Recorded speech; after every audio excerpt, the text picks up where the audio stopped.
तो वहां पे ये है वो ग्राफ जहां पे ये है एक्स एक्सिस और ये है वाई एक्सिस। इस क्वेश्चन के अनुसार कैपेसिटिव रिएक्टेंस का वैल्यू था 50 ओम। पहले होगा वोल्टेज का लाइन, उसके बाद आएगा करंट का लाइन।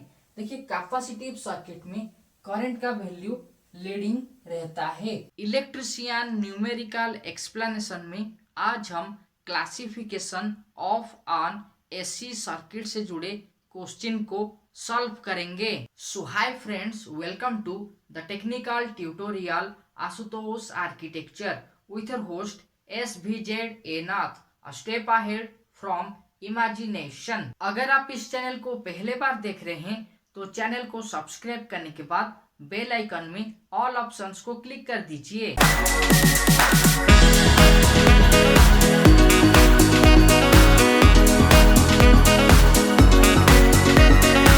तो चलिए अब हम इलेक्ट्रिशियन न्यूमेरिकल क्वेश्चन के बारे में जानते हैं। क्वेश्चन के अनुसार what is the classification of an AC circuit, यानी कि जो एसी सर्किट है उसे हम कौन सा सर्किट में क्लासिफाई करेंगे, इन व्हिच जहां पे कैपेसिटिव रिएक्टेंस इज 50 ओम, यानी कि एसी सर्किट में जो कैपेसिटिव रिएक्टेंस है उसका वैल्यू है 50 ओम, इंडक्टिव रिएक्टेंस इज 30 ओम और रेजिस्टेंस का वैल्यू है 100 ओम। तो वहां पे हम एसी सर्किट को कौन सा सर्किट के हिसाब से क्लासिफाई करेंगे। और ये रहा multiple options. Option A resistive, option B inductive, option C capacitive और ऑप्शन डी रेजोनेंट। यानी कि ये जो 4 ऑप्शंस दिया गया है वहां से ये जो एसी सर्किट है वो कौन सा एसी सर्किट होगा या फिर उसका नाम क्या होगा उसे हमें डिटरमाइन करना है। इस क्वेश्चन को सॉल्व करने से पहले क्वेश्चन को सॉल्यूशन करते हैं, यानी कि इलेक्ट्रिकल ड्राइंग के माध्यम से इस क्वेश्चन को डिटरमाइन करेंगे। उसके बाद हम ये जो एसी सर्किट है कौन सा सर्किट होगा उसके बारे में जान पाएंगे। देखिए क्वेश्चन में जो पहला लोड है वो है कैपेसिटिव लोड। ठीक है, अगर हम इसे एक ड्राइंग या फिर एक ग्राफ के माध्यम से रिप्रेजेंट करेंगे तो कैपेसिटिव लोड में ये है वोल्टेज का वैल्यू और ये है करंट का वैल्यू, ये है V और ये है I, ये है कैपेसिटिव लोड में। अगर हम इंडक्टिव लोड के बारे में डिस्कशन करेंगे और इंडक्टिव लोड को एक ग्राफ के माध्यम से रिप्रेजेंट करेंगे तो वहां पे ये है वोल्टेज और ये है करंट, ये है इंडक्टिव लोड। और एसी सर्किट में जो तीसरा लोड है वो है रेजिस्टेंस लोड जिसका वैल्यू है 100 ओम। अगर हम रेजिस्टेंस का वैल्यू को एक ग्राफ के माध्यम से रिप्रेजेंट करेंगे, ये है एक्स एक्सिस और ये है वाई एक्सिस, और यहाँ पे ये है वोल्टेज और ये है करंट का वैल्यू और ये है रेजिस्टिव सर्किट। अब हम ये जो 3 ग्राफ है उसके ऊपर ध्यान देते हैं। देखिए एसी सर्किट में 3 लोड को कनेक्शन किया गया है।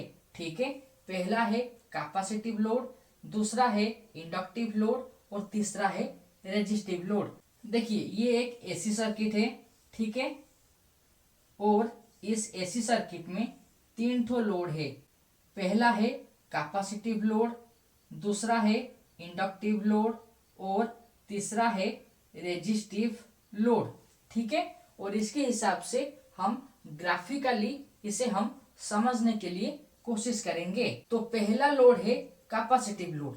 कैपेसिटिव सर्किट में करंट का वैल्यू लीडिंग करता है, इंडक्टिव सर्किट में करंट का वैल्यू लैगिंग करता है और रेजिस्टिव सर्किट में करंट का वैल्यू वोल्टेज के साथ इक्वल रहता है।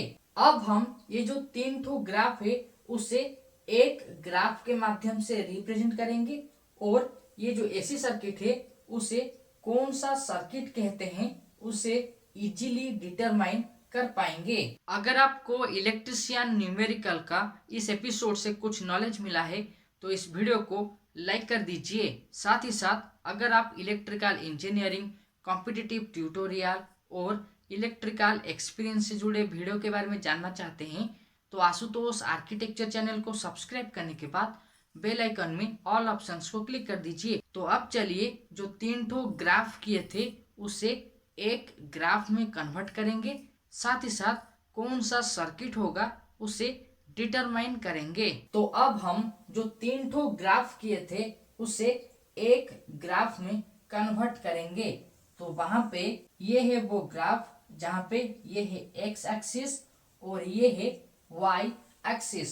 इस क्वेश्चन के अनुसार कैपेसिटिव रिएक्टेंस का वैल्यू था 50 ओम। पहले होगा वोल्टेज का लाइन, उसके बाद आएगा करंट का लाइन।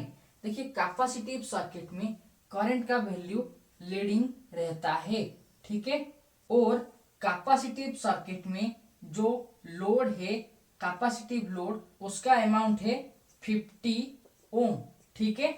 अब हम एसी सर्किट का जो सेकेंड लोड है वो है इंडक्टिव लोड। इंडक्टिव लोड में करंट का वैल्यू लैगिंग करता है और इंडक्टिव लोड यानी कि इंडक्टर का वैल्यू कितना दिया गया है 30 ओम। ये जो सर्किट का आखिरी लोड है रेजिस्टिव लोड, जहाँ पे करंट वोल्टेज के साथ इक्वल होता है या फिर एक ही लाइन में प्रोड्यूस्ड होता है। और रेजिस्टेंस का वैल्यू क्या होगा या फिर रेजिस्टिव लोड का वैल्यू है 100 ओम। तो इस सर्किट में जो करंट का वैल्यू है उसके हिसाब से एसी सर्किट कौन सा लोड के हिसाब से जाएगा उसे हम कंसीडर करेंगे। तो यहाँ पे जो लीडिंग अमाउंट है वो कैपेसिटिव सर्किट के ऊपर डिपेंड करता है, यानी कि ये जो एसी सर्किट है वो एक कैपेसिटिव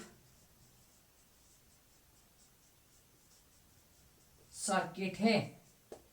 यानी कि क्वेश्चन के अनुसार एसी सर्किट में 3 ठो लोड कनेक्शन किया गया था और उन लोड का वैल्यू हमें दिया गया था और इन तीनों लोड को ग्राफ के माध्यम से हम रिप्रेजेंट किए और वहां पे जो कैपेसिटिव लोड है उसके हिसाब से एसी सर्किट को नामित किया जाएगा या फिर क्लासिफाई किया जाएगा। तो ये जो एसी सर्किट है वो क्लासिफाई होगा कैपेसिटिव सर्किट के हिसाब से या फिर ये एक कैपेसिटिव एसी सर्किट है। उम्मीद है इलेक्ट्रिशियन न्यूमेरिकल एक्सप्लेनेशन एपिसोड से आपको कुछ नॉलेज मिला होगा। अगर आपको कुछ नॉलेज मिला है तो इस वीडियो को लाइक कर दीजिए और अपने दोस्त के साथ शेयर कर दीजिए। Okay friends, times to wind up electrician numerical explanation on classification of an AC circuit for ITI electrician. For more videos you can click on iCards and also watch these suggestion videos. Till then subscribe, like and share Ashutosh Architecture Official. Thank you.